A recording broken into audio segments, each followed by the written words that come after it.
Man sagt, die Wahrheit siegt immer, aber niemand sagt dir, wie lange du warten musst oder wie viel du verlieren wirst, bevor sie ankommt. Mein Name ist David und das hier ist die Geschichte, wie ich meinen Ruf verlor, weil ich das Richtige getan habe. Es war ein Donnerstag im November. Ich erinnere mich daran, weil es der letzte Tag war, an dem ich noch der nette David war. Der David, dem man vertraute. Der David, mit dem man gerne Kaffee trank. Ich studierte Jura an einer staatlichen Universität. Nichts Besonderes, keine Elite, aber solide. Und ich hatte Freunde. Einer davon war Markus. Wir kannten uns seit dem ersten Semester. Gemeinsame Vorlesungen, gemeinsame Lerngruppen, gemeinsame Nächte in der Bibliothek vor Klausuren. Er hatte eine Freundin, Laura.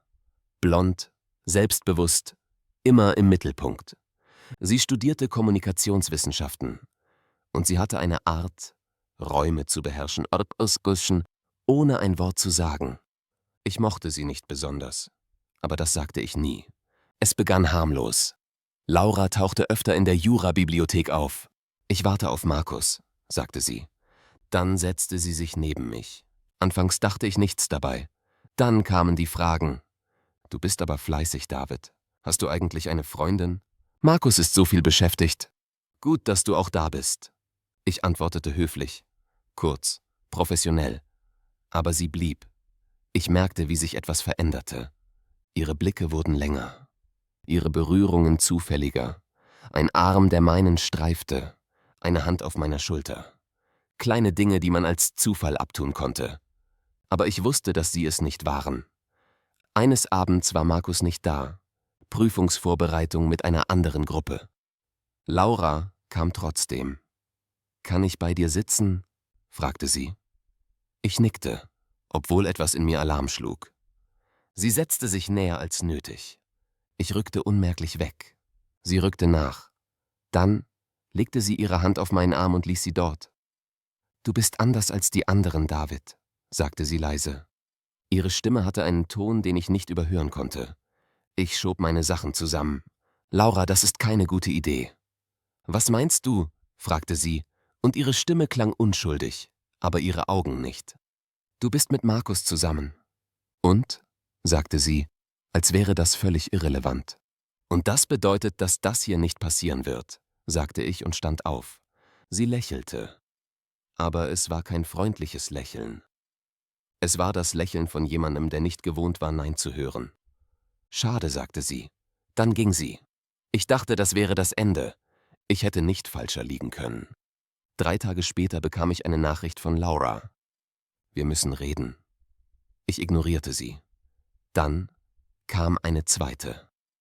»Es ist wichtig.« Ich antwortete nicht. Etwas in mir sagte mir, dass jede Reaktion ein Fehler wäre. Am nächsten Tag sah ich Markus in der Mensa. Er wirkte angespannt. »Hey, alles okay?«, fragte ich. »Laura sagt, du hättest sie angemacht«, sagte er, ohne Umschweife. Die Worte trafen mich wie ein Schlag. »Was?« »Sie sagt, du hättest versucht, sie zu küssen. In der Bibliothek. Neulich, als ich nicht da war.« Mein Herz hämmerte. »Das ist nicht wahr, Markus.« Sie weinte. »David.« Sie war völlig fertig, als sie mir das erzählte. »Markus, ich schwöre dir, das ist nie passiert. Ich habe ihr gesagt, dass es keine gute Idee ist, und bin gegangen.« Warum sollte sie lügen?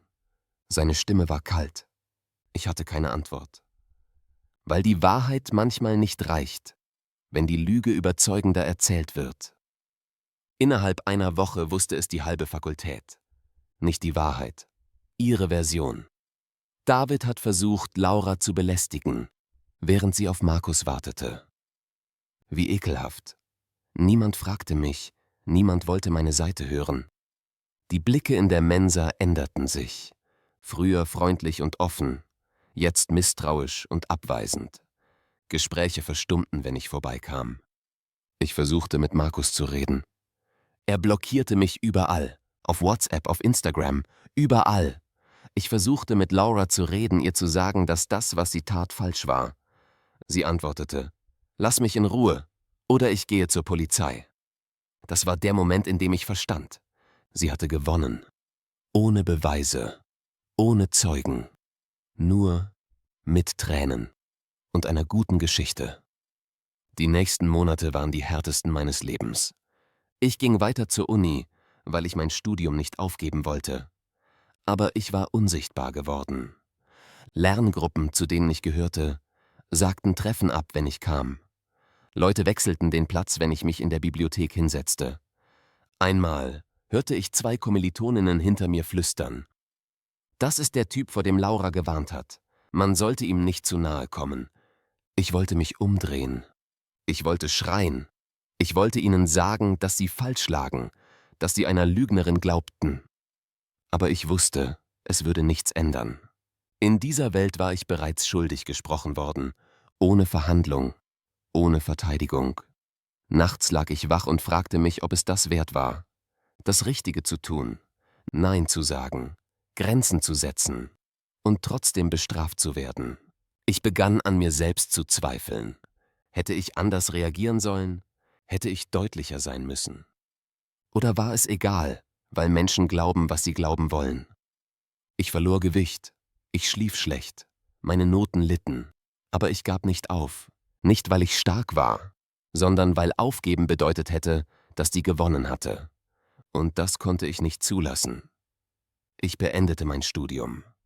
Nicht mit Auszeichnung, aber ich beendete es. Ich verließ die Stadt so schnell ich konnte. Ich suchte mir einen Job in einer anderen Region, weit weg von der Universität, weit weg von allen, die mich kannten. Ich änderte meine Telefonnummer. Ich löschte meine Social-Media-Profile. Ich wollte nicht gefunden werden. Ich wollte neu anfangen, ohne die Last dieser Anschuldigungen. 2 Jahre vergingen. 2 Jahre, in denen ich nichts von Markus hörte. Nichts von Laura. Nichts von der Uni. Und langsam, sehr langsam, begann ich wieder zu atmen. Ich fand Arbeit in einer Kanzlei. Ich machte meinen Job gut. Ich baute mir ein neues Leben auf. Ein ruhiges Leben.